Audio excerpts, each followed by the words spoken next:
بسم اللہ الرحمن الرحیم۔ السلام علیکم ناظرین، ایک نئی کہانی کے ساتھ آپ کی خدمت میں ایک بار پھر سے حاضر ہیں۔ تو نئے آنے والے ساتھیوں کے لیے گزارش ہے کہ اگر آپ نے ابھی تک چینل کو سبسکرائب نہیں کیا تو برائے مہربانی ہمارے چینل کو سبسکرائب کیجیے۔ چلتے ہیں آج کی کہانی کی طرف۔ حالات کے سبب والد صاحب کا چلتا ہوا کاروبار ٹھپ ہو گیا۔ ان دنوں میری عمر 16 سال تھی اور میں نے میٹرک پاس کیا تھا۔ کالج میں داخلہ لینا چاہتی تھی، لیکن والد صاحب کے مالی حالات کی وجہ سے تعلیم سے منہ موڑنا پڑا۔ انہی دنوں میرے لیے دبئی سے ایک رشتہ آ گیا۔ کے عزیز تھے اور لڑکا دبئی میں تھا۔ ان لوگوں کے مالی حالات بہت اچھے تھے۔ والد صاحب نے سوچا کہ اگر اس لڑکے سے سمرا کا رشتہ ہو جائے تو یقیناً داماد سے مدد لے کر اپنا کاروبار دوبارہ سیٹ کر لیں گے۔ انہوں نے حسن سے مل کر اندازہ کر لیا کہ لڑکا نہ صرف کماؤ ہے بلکہ یہ مالی مدد بھی دینے سے نہیں ہچکچائے گا، لہٰذا جلدی سے رشتہ قبول کر لیا اور میری حسن سے شادی کر دی۔ حسن بھلے مانس تھے، گویا والد صاحب کی مراد برائی تھی۔ حسن نے گھونگھٹ اٹھاتے ہی مجھے پسند کر لیا۔ بولے خدا نے مجھ پر خوشیوں کی بارش کر دی ہے، یہ اس کی بڑی نوازش ہے کہ تم جیسی اچھی دلہن مل گئی۔ وعدہ کرتا ہوں کہ عمر بھر تمہیں خوش رکھوں گا اور کبھی شکایت کا موقع نہ دوں گا۔ شوہر کی محبت سے میرا دل موم ہوا اور میں سچی خوشی سے ہمکنار ہو گئی۔ یہاں تک کہ تعلیم حاصل کرنے اور کالج نہ جانے کا جو ملال تھا وہ بھی دل سے جاتا رہا۔ 1 ماہ کی چھٹی پر وہ آئے تھے۔ شادی کے بعد 2 ماہ پلک جھپکتے ہی گزر گئے۔ اب ان کو واپس جانا تھا، چونکہ بغیر پیسوں کے خوشیاں بھی نہیں منائی جا سکتی۔ جی نہیں چاہتا تھا کہ پل بھر بھی جدا ہوں، مگر جدا ہونا پڑا۔ ان کے جانے سے دل بے حد اداس تھا۔ کافی دنوں تک رویا کی، رات کو یاد کر کے سوتی اور صبح ان کی یاد سے بیدار ہوتی۔ سوچتی تھی جانے کب یہ جدائی ختم ہوگی۔ جب فون آتا میں کہتی کیوں دور چلے گئے، وہ جواب دیتے گھر میں خوشحالی کی خاطر جدائی کا دکھ سہنا پڑتا ہے۔ دن، ہفتے، مہینے گنتے سال گزر گیا۔ جس روز خط آیا کہ واپس آ رہا ہوں، چھٹی مل گئی ہے، وہ دن میرے لیے عید کی طرح تھا۔ آتے ہی بہت سا روپیہ میرے نام جمع کرا دیا، زیورات بھی بنوا کر دیے اور پوچھا بتاؤ سمرا کیا خواہش ہے تمہاری ہر فرمائش پوری کروں گا۔ میں نے جواب دیا مجھے ایک خوبصورت بنگلے کی آرزو ہے۔ یہ گھر چھوٹا اور پرانا ہے، اب جو کمائیے گا اس خیال سے کہ نیا گھر بنوانا ہے۔ میری باتیں انہوں نے گرہ سے باندھ لیں۔ اسی دن سے نیا گھر بنوانے کی تدبیروں میں لگ گئے۔ ادھر والد صاحب کو علم ہو گیا کہ حسن نے کافی روپیہ میرے نام بینک میں جمع کرا دیا ہے۔ ایک دن آئے اور کہنے لگے بیٹی اللہ تعالیٰ کا تم پر خاص کرم ہے، تم خوشحال گھر میں ہو اور اب اپنی خوشیوں میں ہمارے دکھوں کو مت بھولنا۔ میں نے پوچھا ابا جی آپ کیا کہنا چاہتے ہیں، صاف کہیے تاکہ آپ کی بات سمجھ میں آ جائے۔ مجھے اپنے ڈوبے ہوئے کاروبار کے لیے کچھ رقم چاہیے سمرا، اگر 6 ماہ کے لیے دے دو میں واپس کر دوں گا، میرا کاروبار سنبھل جائے گا، ورنہ فاقوں تک نوبت آ جائے گی۔ کتنی رقم چاہیے ابا جی؟ انہوں نے کافی موٹی رقم مانگی۔ یہ بھی کہا کہ فی الحال شوہر سے ذکر مت کرنا ورنہ میری عزت ان کی نظروں میں جاتی رہے گی۔ باپ کی محبت سے مجبور ہو کر میں نے مطلوبہ رقم ان کو بینک سے نکلوا کر دے دی، اس وعدے پر وہ 6 ماہ بعد لوٹا دیں گے۔ حسن نے کہا تھا کہ رقم جس قدر چاہو خرچ کرو، میں مزید پیسے بھی وقتاً فوقتاً بھیجتا رہوں گا تاکہ نیا گھر بنوایا جا سکے۔ وقت گزرتا گیا، 1 سال بیت گیا، ابا جی نے 1 روپیہ واپس نہ کیا۔ میں نے بھی تقاضا نہ کیا کیونکہ حسن نے کوئی باز پرسی نہیں کی کہ رقم اکاؤنٹ سے نکلواتی ہو کہ نہیں، کتنی نکلوا چکی ہو۔ تب سوچا اگر انہوں نے پوچھا تو کہہ دوں گی کہ خرچ کر دی، وہ مجھے کچھ نہیں کہیں گے۔ مجھے ان کی محبت اور میری وفا پر اعتبار تھا۔ اب کی وہ آئے تو اللہ نے مجھے بیٹے سے نواز دیا۔ بے حد خوش ہوئے، بولے رقم تمہارے اکاؤنٹ میں بھجواتا رہتا ہوں، بس 1 سال اور دیر ہے، اگلی بار چھٹی پر آؤں گا تو نئے مکان کی تعمیر شروع کر دیں گے۔ 1 سال بعد چھٹی پر آ گئے، اس بار دوسرے بیٹے کی خوشخبری مل گئی، وہ اور زیادہ نہال تھے۔ پلاٹ پہلے سے خریدا ہوا تھا، گھر بنانے لگے۔ بنیادوں تک بات پہنچی تو چھٹی ختم ہو گئی۔ کہنے لگے تمہارے والد صاحب کو یہ کام سپرد کر کے جانا چاہتا ہوں، ان کی نگرانی میں مکان بنتا رہے گا۔ اللہ نے میری لاج رکھ لی کیونکہ ابا جی نے تھوڑا سا کام کو آگے بڑھایا تھا کہ روپیہ ختم ہو گیا۔ میں نے والد سے کہا کہ اب آپ کا کاروبار سنبھل گیا ہوگا، آپ نے 6 ماہ کے لیے پیسے لیے تھے، اب دوسرا سال ہے۔ حسن نے پوچھ لیا تو کیا کہوں گی، بہتر ہے کہ رقم واپس کر دیں تاکہ مکان کی تعمیر جاری رہے۔ بولے روپیہ ضرور کاروبار میں لگایا، مگر حالات ایسے ہیں کہ نفع کی بجائے نقصان ہوتا چلا گیا۔ فی الحال اس قابل نہیں کہ رقم واپس کر سکوں۔ تم جو بھی بہانہ ہو بناؤ، اپنے شوہر کو خود سمجھاؤ، میں مجبور ہوں۔ سال بعد بھی مکان مکمل نہ ہو سکا۔ چھت تک پہنچ کر کام رک گیا، حالانکہ وہ مسلسل رقم بھجوا رہے تھے۔ جب آ کر مکان کی پوزیشن دیکھی تو خاموش سے ہو گئے۔ مجھے اور والد صاحب کو کچھ نہ کہا، کوئی شکوہ نہ کیا کہ اتنا روپیہ گیا کہاں۔ شاید سوچا ہو کہ رشتہ ایسا ہے، سسر بھی باپ کی جگہ ہوتا ہے، اور ان سے کیسے حساب لوں۔ خود مکان کو مکمل کرایا، لیکن اس وجہ سے ان دنوں ہاتھ تنگ ہو گیا، جمع پونجی باقی نہ رہی، تو حسن کچھ فکر مند سے رہنے لگے۔ ہمارے 3 بچے ہو چکے تھے۔ حسن اب بچوں کے ساتھ رہنا چاہتے تھے، گھر سے دور نہیں جانا چاہتے تھے کہ پردیس میں عرصہ دراز سے محنت کر کے تھک چکے تھے۔ لیکن میں نے کہا کہ اب پردیس چلے جائیں، بچوں کے مستقبل کی خاطر۔ ان کو بڑے ہونا ہے، تعلیم حاصل کرنی ہے، اس کے لیے روپیہ چاہیے ہوگا۔ وہ میری بات سن کر حیران ہو گئے۔ کیا تم وہی ہو؟ پہلے جب میں جاتا تھا تو رو رو کے ہلکان ہو جاتی تھی، کہتی تھی کہ تنگی میں گزارا کر لوں گی، آپ نہ جائیے۔ اور اب جب میں یہاں رہ کر کاروبار کرنا چاہتا ہوں تو تم کہتی ہو کہ دوبارہ پردیس چلا جاؤں۔ میں نے جواب دیا، آپ ہی تو کہتے تھے کہ خوشحالی کے لیے جدائی کا درد سہنا لازم ہوتا ہے۔ مکان کی وجہ سے پیسے خرچ ہو گئے، اب آگے کا بھی تو سوچنا ہے۔ حسن دوبارہ چلے گئے۔ وہ ہر ماہ معقول رقم بھجوانے لگے، اور ہم بہت ہی آسودہ حالی سے زندگی بسر کر رہے تھے۔ ابا جی وقتاً فوقتاً آ جاتے، اپنی مجبوریاں بتا کر کچھ نہ کچھ رقم لے جاتے، اور میں انکار ہی نہ کر پاتی۔ جب 4 بچے ہو گئے تو چھوٹے چھوٹے بچوں کو سنبھالنا میرے لیے مشکل ہو گیا۔ اب کیوں آئے تو میں نے کہا کہ مجھے کل وقتی ملازمہ چاہیے، میں اکیلی بچے نہیں پال سکتی۔ ساس بھی وفات پا چکی تھی، سسر صاحب ہماری شادی سے سال بھر پہلے اللہ کو پیارے ہو گئے تھے۔ حسن نے ملازمہ رکھنے کی اجازت دے دی، کہنے لگے سوچ سمجھ کر رکھنا، آج کل زمانہ ٹھیک نہیں ہے، ایسا نہ ہو کہ کوئی غلط قسم کی عورت تمہارے گھر میں آ جائے اور تم بعد میں پچھتاؤ۔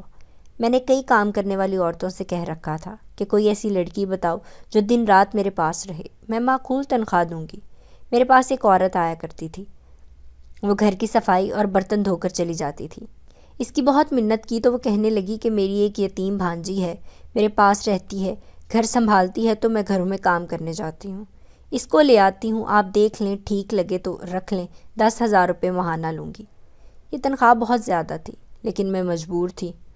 ایک کے بعد دیگرے 4 بچوں کو پالنا، ان کو سنبھالنا اکیلی کے بس کی بات نہیں تھی۔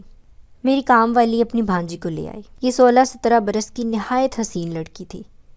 اس کے حسن کی تعریف کیا کروں، سوچ کر رہ گئی کہ اللہ نے حسن کی دولت کے ساتھ غربت ایسی دی کہ 2 وقت پیٹ بھر کر روٹی بھی میسر نہیں۔ لڑکی سے 1-2 دن کام کرایا، بہت سگڑ اور سمجھدار تھی، میں نے اسے رکھ لیا۔ اس کا نام معصومہ تھا، مجھے بے حد اچھی لگی۔ حسن کی چھٹی ختم ہو گئی اور وہ واپس چلی، لیکن معصومہ کے آنے سے اب میرا دل لگ جاتا تھا۔ وہ ڈھیر سارا کام کرتی اور میرے بچوں سے باتیں کرتی، وہ بھی اس سے بہل گئے، تو مجھے بہت آرام ملا۔ اب یہ حالت ہوگی کہ معصومہ کے بغیر رہ نہیں سکتی تھی، نہ میں نہ میرے بچے۔ اگر وہ 1 دن کی چھٹی مانگتی تو میں پریشان ہو جاتی۔ سال بھر اس نے مجھے سگی بہنوں سے بڑھ کر سکون دیا۔ بچے اس قدر معصومہ سے مل گئے تھے کہ 1 منٹ کو اسے چھوڑنے کو تیار نہ ہوتے، دونوں بڑے اسی کے پاس ہوتے تھے۔ حسن کو 1 ماہ کی چھٹی ملی، وہ آ گئے، گھر کو سلیقے سے سجا ہوا صاف ستھرا، اور مجھے پرسکون پا کر خوش ہوئے۔ کہنے لگے چلو اچھا ہوا، تم کو تمہاری مرضی کی ملازمہ مل گئی ہے، اب تمہاری صحت بھی اچھی ہو گئی ہے۔ انہی دنوں میکے میں ایک رشتہ دار کی شادی کا دعوت نامہ آیا۔ میرے ماموں کے بیٹے کی شادی تھی، لہٰذا جانا ضروری تھا۔ حسن شادی والے دن مجھے وہاں چھوڑ کر آ گئے۔ جب واپس آنا ہوا فون کر دینا، میں لینے آ جاؤں گا۔ شادی والا گھر زیادہ دور نہ تھا، 2-3 گھنٹے گزرے تھے کہ بچوں نے تنگ کرنا شروع کر دیا۔ دونوں بڑے لڑکوں کو معصومہ کے پاس چھوڑ کر آ گئی، جبکہ چھوٹے دونوں کو ساتھ لے آئی تھی۔ بچے تنگ کر رہے تھے، ان کو نیند آ رہی تھی، اصرار کرنے لگے کہ گھر چلو۔ شادی والے گھر میں کافی مہمان تھے اور بچوں کو سلانے کی مناسب جگہ بھی نہیں تھی۔ حسن کو فون میں لایا تو نہ ملا، تبھی سوچا کہ گھر قریب ہے، خود چلی جاتی ہوں۔ بچوں کو لے کر چل دی، دروازے پر پہنچ کر بیل دی۔ دروازہ نہ کھلا تو ہم نے زور زور سے کواڑ کو پیٹا، تب حسن گھبرائے ہوئے آئے اور بولے، خود کیوں آ گئیں؟ میرے آنے کا انتظار بھی نہیں کیا؟ بچے تنگ کر رہے تھے، ان کو نیند آ رہی تھی تبھی آ گئی۔ آپ نے فون کیوں بند کر رکھا ہے؟ بولے، فون کسی وجہ سے ملا نہیں ہوگا، میں نے تو بند نہیں کیا۔ خیر، میں جلدی میں ڈریسنگ روم میں چلی گئی کہ بھاری کپڑے پہنے تھے۔ میں نے حسن سے کہا، آپ بچوں کو کمرے میں لے جائیں اور سلائیں، تب تک میں ذرا کپڑے تبدیل کر کے آتی ہوں۔ اوپر کی منزل میں کپڑے تبدیل کر کے میں ڈریسنگ روم سے باہر نکلی اور بالکنی سے جھانکا تو یہ دیکھ کر حیران رہ گئی کہ ہماری ملازمہ میرے شوہر کے بیڈ روم سے نکل کر میرے بڑے دونوں بچوں کی خوابگاہ میں جا رہی ہے۔ یہ منظر میں نے اچانک اوپر سے دیکھ لیا تھا۔ فوراً نیچے آئی اور پوچھا کہ آپ کے کمرے سے نکلی ہے کیا؟ یہ وہاں کیا کر رہی تھی؟ اس کو بچوں کے کمرے میں ہونا چاہیے تھا۔ وہ کچھ بوکھلا گئے، کہنے لگے کہ حسیب اور نجیب تو سو گئے تھے، یہ جواد اور فہد کو سلانے آئی تھی۔ لیکن وہ تو آپ کے کمرے میں نہیں تھے، آپ ان کو دوسرے کمرے میں لے گئے تھے، میں اوپر سے دیکھ چکی ہوں۔ اب ان سے کچھ بات نہ بن پا رہی تھی، بس اسی قدر کہا کہ تم کو دھوکہ ہوا ہے، معصومہ میرے کمرے میں نہیں تھی۔ میں خاموش ہو گئی، مگر دل کا سکون جاتا رہا، کیونکہ یہ ایک معمہ تھا، اور جب تک معمہ حل نہ ہو تب تک آدمی بے چین ہی رہتا ہے۔ ایک رات پھر کچھ ایسا ہوا کہ میری اچانک آنکھ کھلی، حسن اپنے بستر پر نہ تھے۔ میں اٹھ کر بیٹھ گئی، چین نہ آیا تو سارے کمرے میں دیکھا، گھر میں دیکھا، وہ کہیں نہیں تھے۔ تب میں اس کمرے میں گئی جہاں دونوں بچوں کے ساتھ معصومہ سویا کرتی تھی۔ بچے سو رہے تھے مگر معصومہ نہیں تھی۔ میرا دل دھک سے ہو گیا، میں رونے لگی۔ روتے روتے آنکھیں سوج گئیں۔ صبح کی اذان سے کچھ دیر پہلے حسن آ گئے۔ پوچھا، آپ کہاں چلے گئے تھے؟ بولے، آدھی رات کو دم گھٹ رہا تھا تو سوچا تازہ ہوا لوں، باہر چلا گیا تھا۔ صحن میں تو آپ نہیں تھے، لان میں بھی نہیں تھے، پھر کہاں تھے؟ چھت پر چلا گیا تھا، تم وہاں آ جاتی۔ چھت پر آدھی رات کو جانے کا مجھے خیال نہیں آیا، لیکن میں بچوں کے کمرے میں گئی تھی، وہاں معصومہ بھی موجود نہیں تھی۔ مجھے اس کی خبر نہیں وہ وہاں موجود ہو یا نہ ہو۔ تمہیں پتہ ہے کہ میں رات کو بچوں کے کمرے میں نہیں جاتا جہاں معصومہ سو رہی ہوتی ہے۔ اس بار بھی انہوں نے مجھے جھٹلا دیا۔ میری آنکھوں میں دھول جھونکی اور میں کچھ نہ کر سکی۔ دل کا چین اور قرار چلا گیا، ہر دم بے سکون رہنے لگی۔ بیٹھے بیٹھے جی چاہتا تھا کہ جی بھر کے روؤں، خوب چلاؤں، لیکن ایسا نہیں کر سکتی تھی کہ بچے پریشان ہو جائیں گے۔ اس بار وہ ڈٹ گئے کہ اب پردیس نہیں جانا، یہیں رہ کر کچھ کاروبار کروں گا، مگر میں اصرار کرتی کہ آپ جائیے۔ دراصل میں جس شک میں پڑ گئی تھی اس کا علاج یہی تھا کہ حسن یہاں سے چلے جائیں۔ معصومہ کو نکال بھی دیتی تو وہ باہر اس سے رابطہ کر لیتے۔ ایک بار شک دل میں بیٹھ جائے تو پھر مشکل سے نکلتا ہے۔ اب میں چاہتی تھی کہ وہ ہر صورت چلے جائیں، یہاں نہ رہیں، ورنہ شک مجھے دیمک کی طرح چاٹ جائے گا کہ وہ چوری چھپے معصومہ سے رابطے میں ہیں۔ میرا سکون برباد ہو جائے گا۔ شوہر سے دوری آ چکی تھی، ان سے جی اچاٹ رہنے لگا۔ یہ دوری روز بروز بڑھتی جاتی تھی۔ میں نے شوہر کی پرواہ کرنی چھوڑ دی۔ جب میری ایسی کیفیت دیکھی، حسن نے دبئی جانے کی تیاری باندھ لی۔ اب میں نے سکون کا سانس لیا۔ وہ باقاعدگی سے پیسے بھیجتے تھے اور ہمارے گھر پہلے جیسی خوشحالی آ گئی تھی، لیکن میرا دل معصومہ کی طرف سے صاف نہ رہا۔ ایک روز کسی معمولی سی بات پر بے عزتی کر کے میں نے اس کی چھٹی کرا دی اور ایک دوسری عمر رسیدہ عورت کا انتظام کر لیا۔ اس کے بعد مجھے نہیں معلوم کہ معصومہ کا کیا بنا۔ 2 سال بعد مجھے معلوم ہوا کہ حسن نے دوسری شادی کر لی ہے اور اس بیوی کو دبئی لے گئے ہیں۔ کس سے شادی کی ہے یہ بات ابھی تک راز ہی تھی۔ دوسری شادی کے بارے میں ان کے دوست کی بیوی نے مجھے بتایا، جو کچھ عرصے کے لیے اپنے شوہر کے پاس دبئی گئی تھی۔ میں نے حسن کو فون کیا کہ سچ بتاؤ، کیا یہ صحیح ہے کہ تم نے دوسری شادی کر لی ہے؟ مجھے یقین نہیں آ رہا۔ یقیناً یہ خبر کسی دشمن نے اڑائی ہوگی۔ انہوں نے اس بات کا کوئی جواب نہ دیا بلکہ فون بند کر دیا۔ ابا جی کے پاس جا کر مدد کی درخواست کی کہ آپ کسی طرح پتہ کرائیں حسن نے دوسری شادی کی ہے یا نہیں۔ انہوں نے کہا، بیٹی صبر شکر کر کے گھر میں بیٹھی رہو، وہ تمہیں خرچہ بھیج رہا ہے، یہ بہت ہے۔ اگر راز راز نہ رہا تو اور زیادہ عذاب جھیلنے پڑ جائیں گے۔ والد کے اس جواب سے میں مزید دکھی ہو گئی۔ ایک دن ملازمہ نے کہا، سمرہ بی بی ایک بات بتاتی ہوں، صبر سے کام لینا۔ آپ کے شوہر نے معصومہ سے دوسری شادی کر لی ہے اور اس کو یہاں علیحدہ مکان میں رکھا ہوا ہے۔ آج کل دونوں پاکستان آئے ہوئے ہیں۔ اس کو یہ خبر کسی دوسری ملازمہ سے ملی تھی۔ خبر کی تصدیق کے لیے ملازمہ نے وہ پتہ بھی دیا جہاں حسن اور معصومہ رہ رہے تھے۔ میں وہاں گئی تو راز سے پردہ اٹھ گیا، خبر صحیح نکلی۔ اپنی آنکھوں پر یقین نہ آیا۔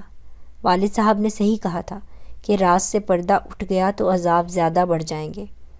میں نے معصومہ کو گالیاں دی، جوتے سے مارا تو کہنے لگی، آنے دو حسن کو، اس کو کہوں گی کہ تمہاری بیوی بد چلن اور آوارہ ہے، تب وہ تم کو طلاق دے دے گا، پھر تم رہو گی اور نہ تمہارے ٹھاٹھ باٹھ رہیں گے۔